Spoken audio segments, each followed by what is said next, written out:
Okay, तो हम यहाँ पे डिपॉजिट ये रेट को बात। अगर बढ़ाएंगे ना तो फिर लोग ज़्यादा से ज़्यादा डिपॉजिट करेंगे जा करके। तो जो हम्म। मार्केट सरप्लस, मार्केट में जो मनी होगा वो कम होगा, उसी कारण फिर इन्फ्लेशन गिरेगा। हाँ, मनी। हाँ, ठीक है। सर्कुलेशन इन द इकोनॉमी वो रिड्यूस हो जाएगा, बैंक्स की लिक्विडिटी इंप्रूव हो जाएगी। हम्म।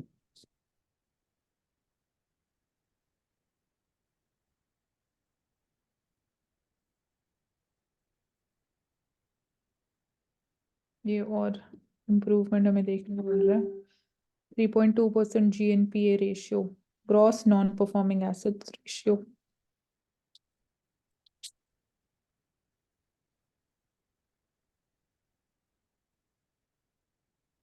सो बैंक्स ने रिपोर्ट किया है कि there have been 7-fold rise in the card and the digital frauds. 7-fold rise, which is huge. Digital lending apps की भी बात करते हैं तो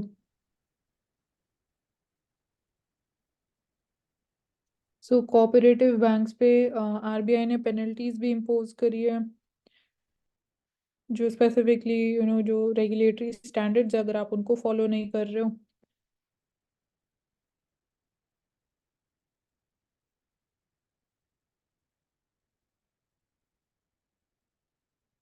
सो private banks accounted for 66% of the total cases. So ये एक पता है कि प्राइवेट सेक्टर बैंक्स में ज़्यादा, रिलेटिवली ज़्यादा फ्रॉड्स हो रहे हैं। Majority of the frauds public sector banks में देवर रिलेटेड टू एडवांसेस, मतलब लोन्स। प्राइवेट लेंडर्स में it was for a majority of card, internet and cash related cases.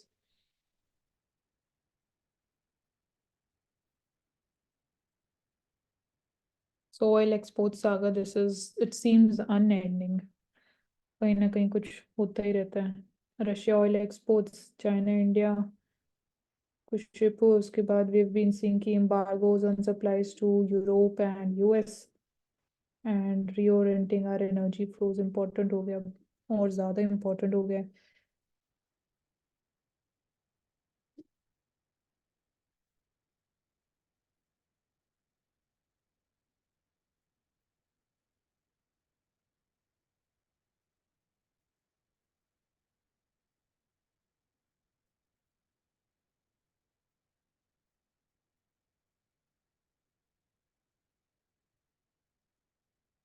So as producers of technology, we have to take the initial responsibility for safety standards around our products, मतलब artificial intelligence की बात कर रहे हैं।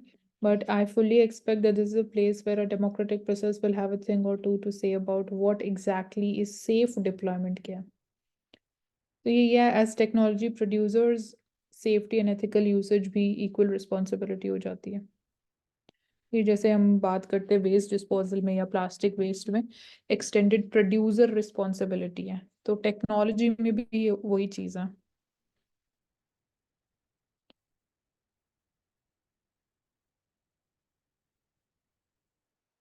तो ये भी एक इम्पोर्टेंट आर्टिकल है, इंगेजिंग विद द नेबर्स। जब हम इकोनॉमिक ग्रोथ की बात करते हैं, इंडिया की ग्रोथ स्टोरी की बात करते हैं, so here we look at exactly, एक तो आरसेप की बात हो रही है। So India literally walked out of this the 11th hour. So additional serious ground for the concern is the interest expressed by Bangladesh, Sri Lanka, and possibly Maldives to join at some point the Sino-centric RCEP. So all of this entails कि जो annulment है, China dominated network of trade rules and relations around India. It has been rightly argued. सो ये एक challenge है, हम इसको ऐसे put up कर सकते हैं, China dominated network of trade rules and relations around India. And यहाँ पे the worry is that this would also lead to a substantial part of the Indo-Pacific region also becoming part of this rules-based trade and investment framework that excludes India. तो India इससे completely we can't say कि separately हम नहीं work कर सकते। So, alternatively, what we can go for is again negotiations. Yeah, RCEP में भी जो हमारे concerns है that should be discussed. We can't just be sitting aside and outside RCEP.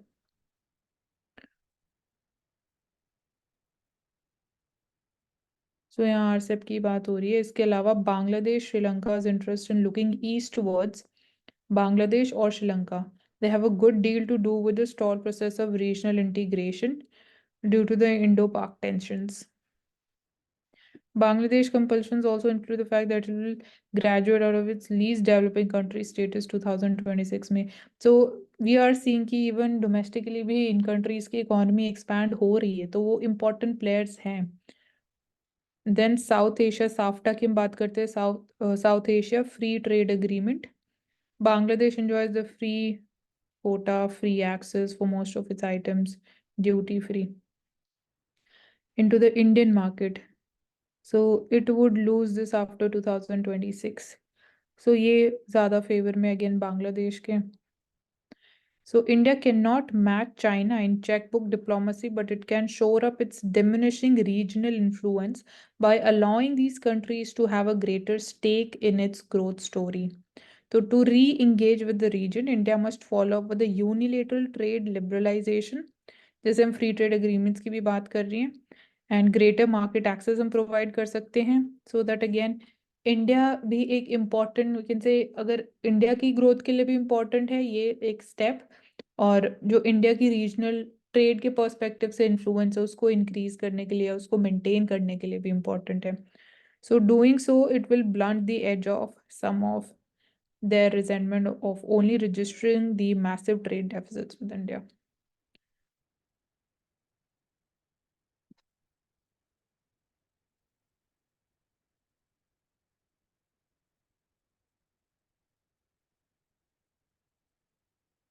So Vodafone Idea leverages technology to boost farm productivity.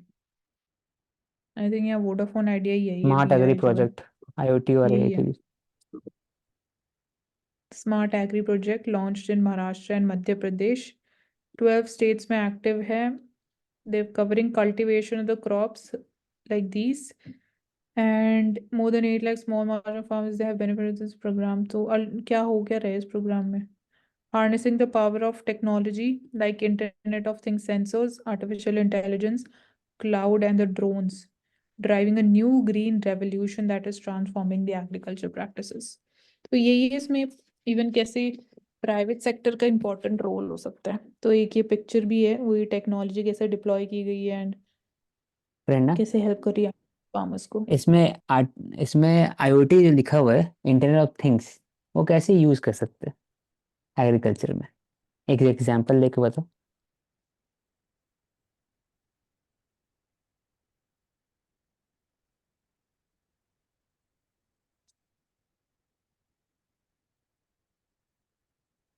Mansi, यहाँ बोलो पे friend. यही है कि जो हम. करंट मतलब एग्रीकल्चरल कंडीशंस हैं वो प्रिडिक्ट करके, मतलब वो टेक्नोलॉजी फार्मर्स को इजीली बता सकती है, मतलब कि पेस्ट के बारे में या सॉइल कंटेंट के बारे में, time period of sowing, weather के बारे में. तो ये सारी चीजें हमें इंटरनेट ऑफ थिंग्स से पता लग सकती हैं. मतलब बेसिक जो टेम्परेचर वगैरह हो गया जो एक्चुअल सूटेबल है उसके अकॉर्डिंग. हम्म. हो सकता है कि आप घर में बैठे हो, आप मोबाइल चला रहे हो, तो उसमें आप बटन होगा, आप क्लिक करोगे, अचानक से हैंडपंप स्टार्ट हो जाता है, या फिर ड्रिप इरिगेशन हाँ. स्टार्ट हो गया, तो भी इंटरनेट ऑफ थिंग्स हम्म. हो गया, क्लाउड से इंटरनेट से कनेक्टेड है वैसा. हम्म. ठीक. और सो ठीक. ऑटोमेटिक ऐसा कुछ भी हो सकता है, मान लो जैसे रेन वगैरह से रिलेटेड कि अगर हो रही है ऑटोमेटिकली बंद हो जाए, जैसे वही वाटर इरिगेटर्स वगैरह. यस बस. ये हमने कवर कर लिया है ऑल दो ये topic. National financial yes. Reporting authority important है. Then serious fraud investigation office, इस पे ऑलरेडी प्रीलिम्स में क्वेश्चन पूछा जा चुका है. Engagement quality control reviewers, so उन्होंने हाईलाइट ये किया NFRA ने, there are audit gaps in the process जो यूज किया जाता है by these companies, big four जिनको बोलते हैं. तो ऑडिटिंग में these companies are well known: Deloitte, Haskins and Sells, Price Waterhouse, Chartered Accountants, and then BSR. तो 2018 में हमने NFRA को कॉन्स्टिट्यूट किया under section 132 the companies act 2013. So NFRA के पास अथॉरिटी है टू रिकमेंड अकाउंटिंग और ऑडिटिंग स्टैंडर्ड्स और पॉलिसीज क्या होनी चाहिए. And the companies are governed under the rules, and जो कंपनीज एक्ट के अंदर कंपनीज हैं, MNCs हैं, उनको गवर्न करते हैं. And NFRA is also mandated to oversee the quality of service of the professionals so as to ensure the compliance with accounting and auditing standards. And also, regulatory was also mainly formed with an intention to protect the public interest and interest of investors, creditors, and others associated people. और इसके बारे में SFIU के बारे में आप group पे share कर सकते हो।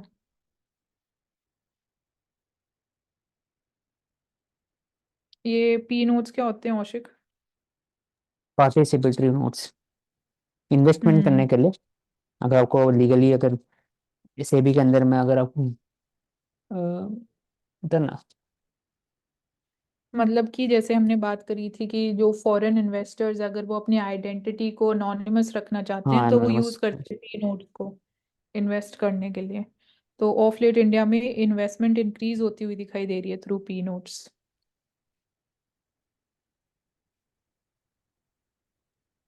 मांझी रिगार्डिंग SFIO, वही सीरियस फ्रॉड इन्वेस्टिगेशन ऑफिस, तो ये स्टैट्यूटरी बॉडी है, 2003 में it was formed and multidisciplinary organisation है under ministry of corporate affairs. जैसे जो भी होता है फ्रॉड वगैरह, इसके रिलेशन में चेक करने के लिए national portal of India. Okay, thank you Prerna. Hindi newspaper कहाँ है आज का? ये रहा।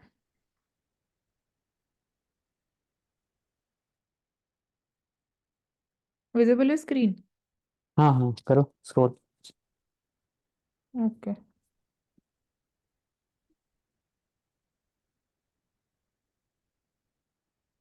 कहाँ है हाईलाइटेड पोर्शन? आज दिव्या है? नहीं, हाँ, तो हाईलाइट ही नहीं किया हुआ। ओके, कल्पनिदा ले लेते हैं।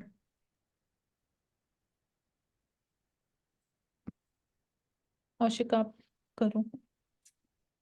मैंने सीखा है कि लोग बेसिक, भूल अच्छा ठीक है।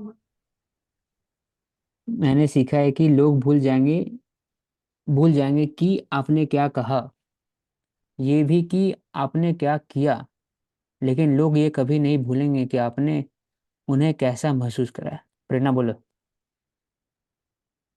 It is a very famous code type में, मतलब तो ये बेसिकली इमोशंस पे फोकस कर रहा है कि जो हम बोलते हैं वो भी कहीं ना कहीं भूला जा सकता है जो हम करते हैं, लेकिन जो इमोशन होता है वो इतना स्ट्रांग होता है, you can never forget it, कि तुम्हें कैसा फील हुआ था, चाहे वो पॉजिटिव हो चाहे नेगेटिव हो।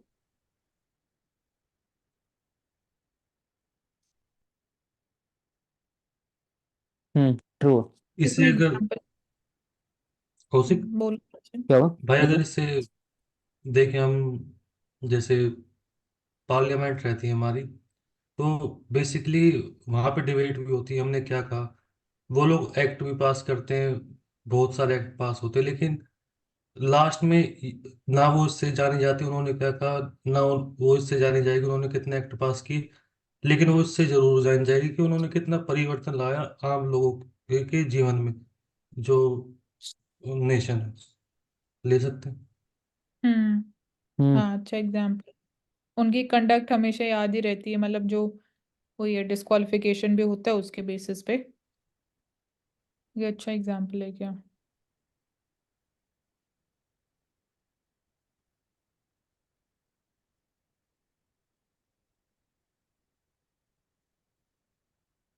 और क्या ले सकते हैं? समुद्री अर्थव्यवस्था महासागर की गहराइयां दिलाएंगी रोजगार के क्षेत्र में ऊंची इसकी बात उड़ान। करते तो हैं, ब्लू। डीप हम्म। सी मिशन, ब्लू इकोनॉमी का बात होता है। हाँ, प्रमुख संस्थान कौन कौन सी है? यूनिवर्सिटीज लिखी हुई है। हाँ, ग्रीन मैरीटाइम में भी इम्पोर्टेंट रोल रहेगा। मर्चेंट नेवी, मैरीटाइम परिवहन, टूरिज्म में भी एक इम्पोर्टेंट रोल हो सकता है। क्रूज की हमने बात करी थी। ये वैसे तो गहराइयाँ लिखा तो मतलब अंडर द सी, और क्या पॉलीमेटालिक नोड्यूल्स की बात कर सकते हैं अंडर द सी, और हम सबमरीन टूरिज्म की भी बात कर सकते हैं। अगर सी इकोनॉमी के लिए हम देखें तो करंट सिनेरियो में कौन कौन से पक्ष हैं जो इंडिया को डेवलप करने के लिए, या फिर एम्प्लॉयमेंट जनरेट करने के लिए डायरेक्ट यूज किए जा सकते हैं, जिनसे कनेक्ट कर पाए लोग, आम जनता। यही एरियाज हैं मेरे हिसाब से जो अभी हमने बोले, करंट के कॉन्टेक्स्ट में ही है। औशिक, आपको और कुछ बोलना है यहाँ पे? नहीं मानसी।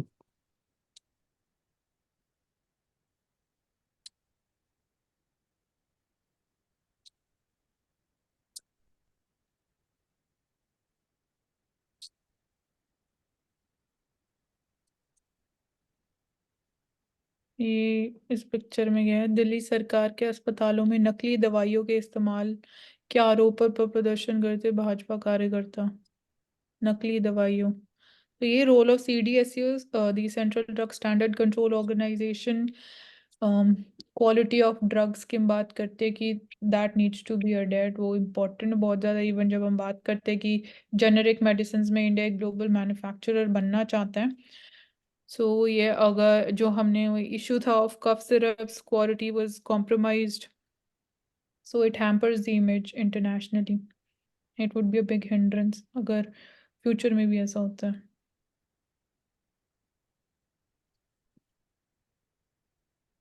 यहाँ पे एक बार ऊपर करना मानसी से। ये प्रेसिडेंट कह रही है कि जो ह्यूमन ऑर्गन्स रहते हैं इनको डोनेट करने के लिए अवेयरनेस लाई जाए।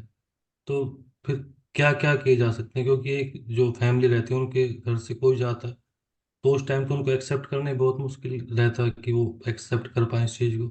तो कुछ हैं ऐसे कैंपेन जो इस तरह के लिए लिए जा रहे हैं गवर्नमेंट की तरफ से या फिर मेडिकल इंडस्ट्री की तरफ से?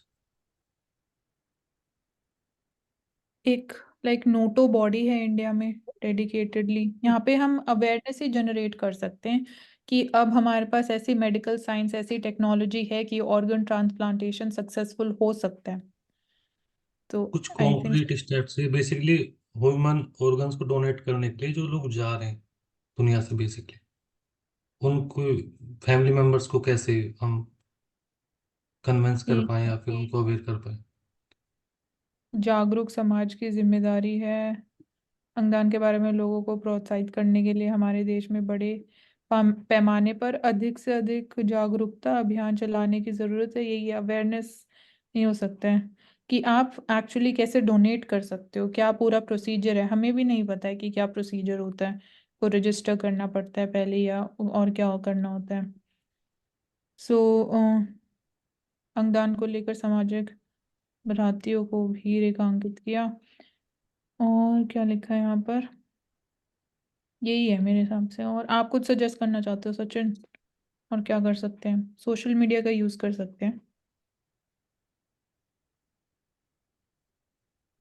सोशल मीडिया का यूज कर सकते क्या कर सकते हैं यूज़? हैं, हाँ सोशल मीडिया सो का यूज। हाँ वो तो होगा।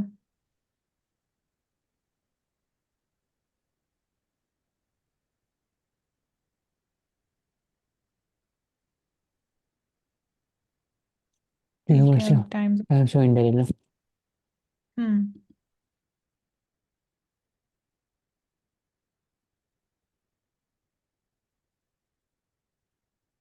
तो पहले यही है इलीगल लोन एप्स के बारे में जो मेनेस क्रिएट हो रहा है, DLAs हम बोल रहे हैं, digital loan apps.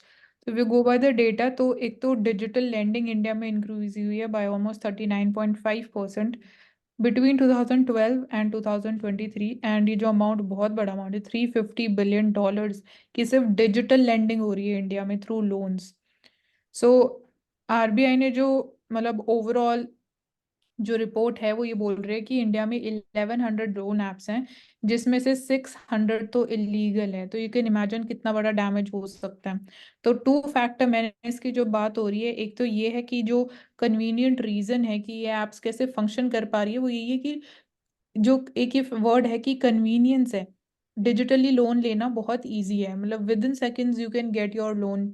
Like Paytm से आप ले सकते हो। जो एप्स हैं, ये पेटीएम तो ठीक है, it is not illegal, but illegal apps पे भी कन्वीनियंटली आपको प्रोवाइड किया जाता है। बट यहाँ पे प्रॉब्लम यही है कि उसके बाद जो इलीगली आपके फ़ोन का जो डेटा है उसको भी कॉपी कर लिया जाता है, तो वो मिसयूज होता है। सुसाइड के केसेस भी देखे गए हैं ऐसे इंसिडेंसेस पे। और जो सेकंड फैक्टर है वो है इंटरेस्ट रेट बहुत ज़्यादा हाई होता है जो इवन बैंक्स प्रोवाइड करते हैं। बट प्रॉब्लम यही है, उसके बाद भी लोग इसलिए लेते हैं क्योंकि ऐसे कुछ अर्जेंट नीड्स या इमरजेंसी सिचुएशन आ जाती है तो उनके पास कोई ऑप्शन नहीं होता है। तो इसकी वजह से we are seeing problems. And apart from this we are seeing कि एक और इन्वेस्टिगेशंस की अगर हम बात करते हैं कि जो एप्स हैं इनकी ओनरशिप हमने चाइनीज़ फर्म्स में कहीं वो जो हांगकांग में ऑपरेट कर रहे हैं वहाँ पे ट्रेस हुई है। तो अगेन यहाँ पे जो केस बनता है वो है मनी लॉन्ड्रिंग का ही। So this makes dealing with them a multi agency play. अब आप इसको अगेन इजिली इन्वेस्टिगेट भी नहीं कर सकते हो अगर आपके पास प्रॉपर प्रूफ नहीं है कि वो मतलब कौन सी फर्म है, इंडिविजुअल कौन है, कहाँ से हो रहा है exactly. So prosecution and competition we see. तो यहाँ पे पब्लिक अवेयरनेस कैंपेन्स इंपॉर्टेंट है, faster police investigation is needed, quick prosecution for criminality. So long-term solution requires regulated financial intermediaries to make it far easier for the retail borrowers to approach them.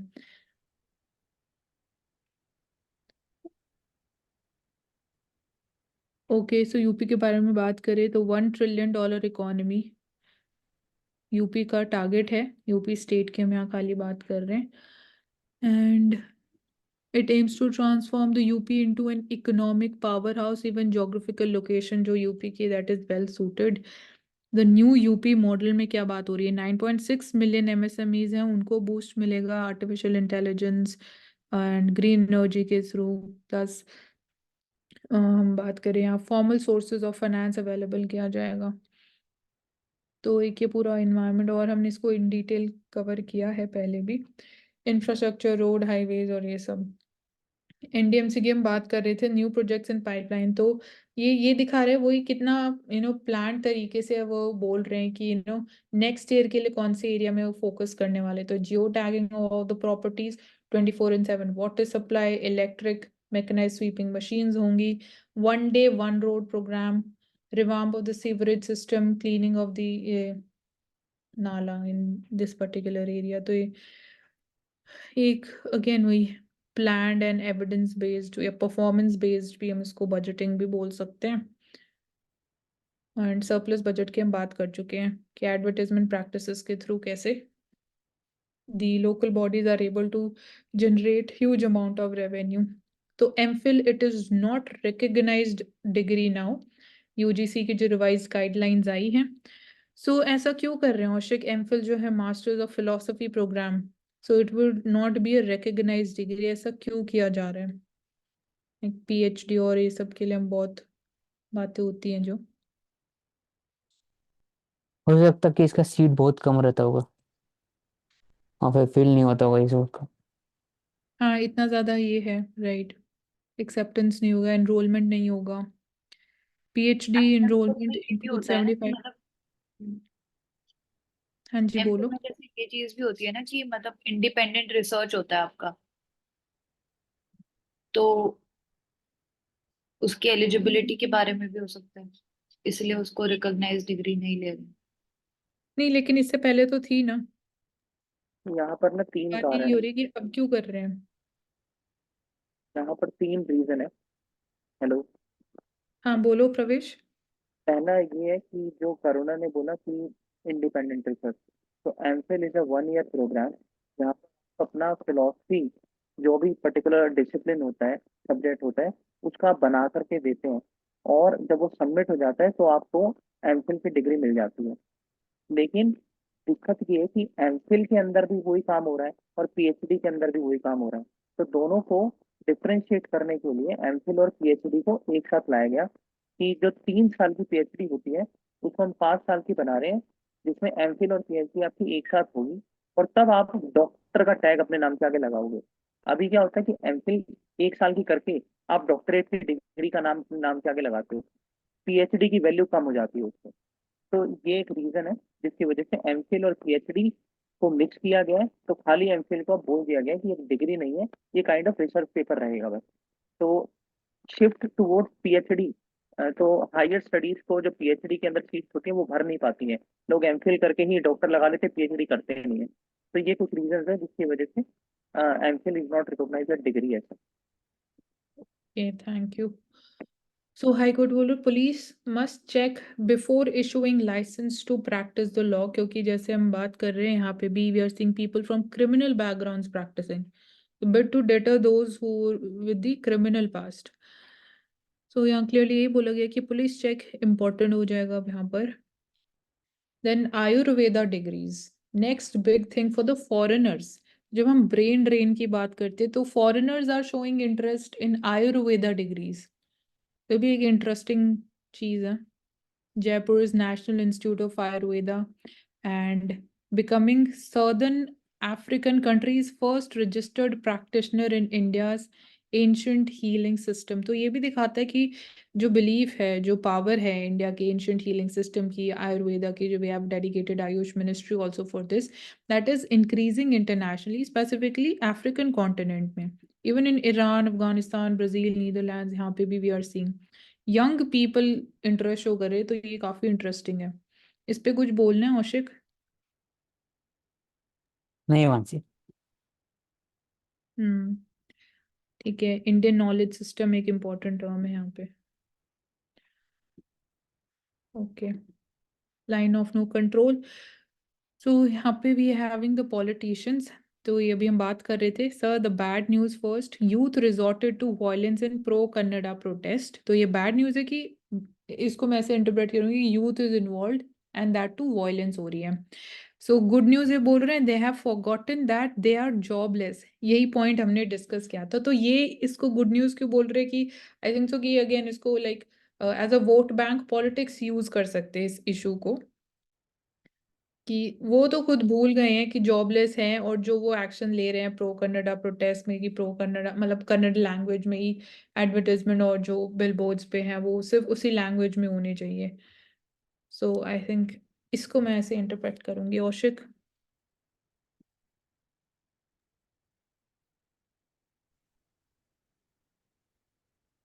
हम लोग discuss किए थे ना उसी पर होगा ये वाला हम्म, हाँ यही, कि और तो ना कुछ द गुड नहीं न्यूज हुआ। That they have forgotten that they are jobless. हाँ यही तो बात है। हम्म, वोट बैंक पॉलिटिक्स ही हाँ कर वोट सकते नंबर, हैं हाँ इसको। हाँ सही बात है। तो यहाँ पे यही है कि टूरिस्ट रश को कैसे मैनेज कर सकते हैं, क्योंकि यहाँ पे अगर हम फुटफॉल की, एवरेज फुटफॉल की बात करें, यहाँ वृंदावन की बात हो रही है, बाकी Bihari temple, it is 161-year-old temple. So average footfall है 50,000 डिवोटीज का, और during the festive days 5 lakh तक क्रॉस हो जाता है। तो गिवन जो लोकेशन है एंड वहाँ पे इतना क्राउड को मैनेज करना बहुत ज़्यादा डिफिकल्ट है। तो यहाँ पे देखा भी गया recently 2 deaths have also been reported because of the year end rush. तो we see police is deployed, but again वो ये जैसे हिली स्टेट्स में हम टूरिस्ट मैनेजमेंट प्लान की बात करते हैं, टूरिस्ट कैपेसिटी की बात करते हैं, तो यहाँ पे भी we need to have that system only. ऐसा नहीं कर सकते कि जितना भी क्राउड उसको अलाउ कर दें आप। स्टैम्पीड के इंसिडेंट्स देखे जाते हैं इवन जन्माष्टमी सेलिब्रेशंस के दौरान, या जब हम होली सेलिब्रेशंस की बात करते हैं। इसमें क्वेश्चन था उसी मेरा कि जैसे मंदिर रहते, टेम्पल्स रहते, काफी बड़े बड़े टेम्पल्स इंडिया में, तो ये इंडिपेंडेंट बोर्ड रहते हैं, फिर गवर्नमेंट कुछ रेगुलेशन भी रहता है इन पे, कहीं थोड़ा बहुत किसी तरह का, कुछ किसी एक्ट के under?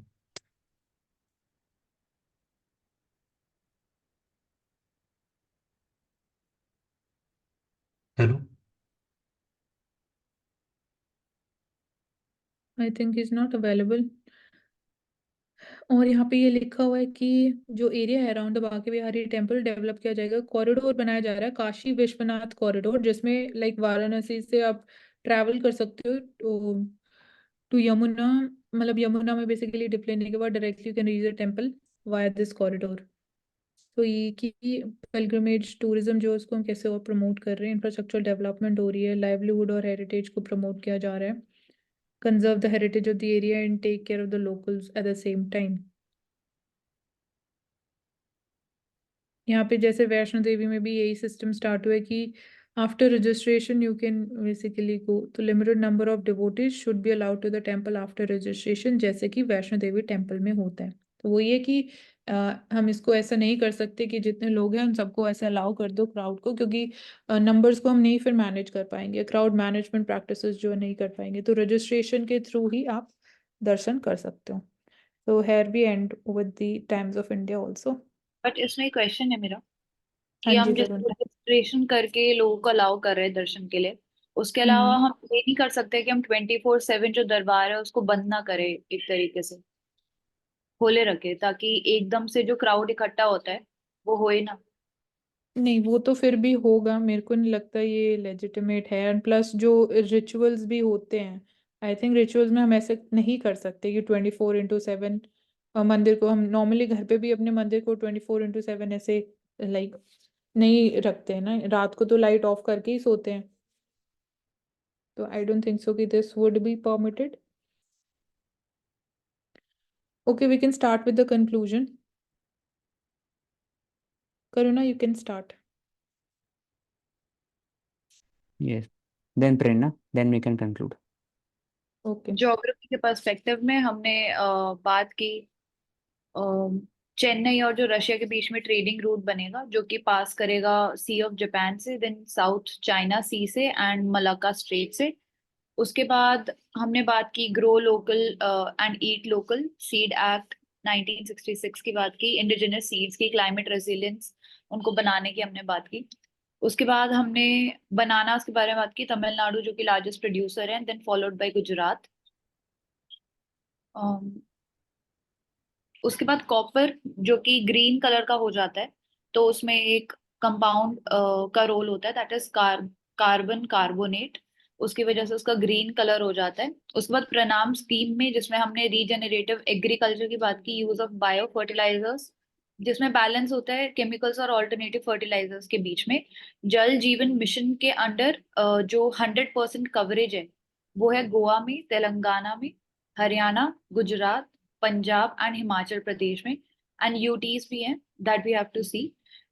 Pulses and oilseeds की बात की थी हमने कि नाइट्रोजन फिक्सिंग प्लांट्स होते हैं, they require less water and less power. That is all from geography perspective. So one important term was asymmetric warfare, and it means professional army fighting against an insurgency or resistance movement by using unconventional methods, such as cyber attack, etc. And the second one was regarding the importance of happiness in the Viksit Bharat idea. So it includes choice, independency, health, GDP, nutrition, gender equality, all these terms. And the World Happiness Index report 2023, India ranks 126 out of 137, and Finland is the top country, followed by Denmark and Iceland. And this basically includes decreased per capita income. The reason why India is lacking behind is because of decreased low per capita income, poor health outcomes, and low social support, low levels of trust, and low levels of generosity. That's all. Okay, so today we discussed about कि India Russia के बीच में we seeing strategic convergence, so this is the keyword. Ammonia gas leak हो रहा है, fertiliser plant which is located in Chennai, जहाँ पे हमने कुछ दिन पहले देखा था कि there was oil spill also. तो in this context NGT has taken suo motu cognizance, so it has the power of suo motu and it is a statutory body. Then we talked about 75-25 initiative, so it is lifestyle disease के against एक initiative है कि 75 million लोग जो सफर कर रहे हैं from diabetes and hypertension, to put them on standard care by 2025. And also COP28 में we saw for the very first time we talked about health and climate. At the same time basically talked about their linkage and the impact on health also. Then in science talked about SLIM जो है, it is a spacecraft by JAXA जो Japan की space agency है, stands for Smart Lander for Investigating the Moon. And we also talk about LUPEX जो India Japan का moon programme होने वाला है. And in context of fog हमने बात करी कि लाइटर वर्जन जो है दैट इज मिस्ट, एंड जो डार्कर वर्जन है smog, which is combination of smoke and fog. तो this is all. And in economy we talked about in detail about the MSME sector और क्या changes हम कर रहे हैं, उद्यम पोर्टल और सब हमने बात करी थी. Their share in the gross value added it is been around 29% of the GDP. And we also talked about overall जो एग्रीकल्चरल सेक्टर है. So that's all for Okay. economy. Okay, thank you everyone. We will take up next newspaper tomorrow due to Sarkari.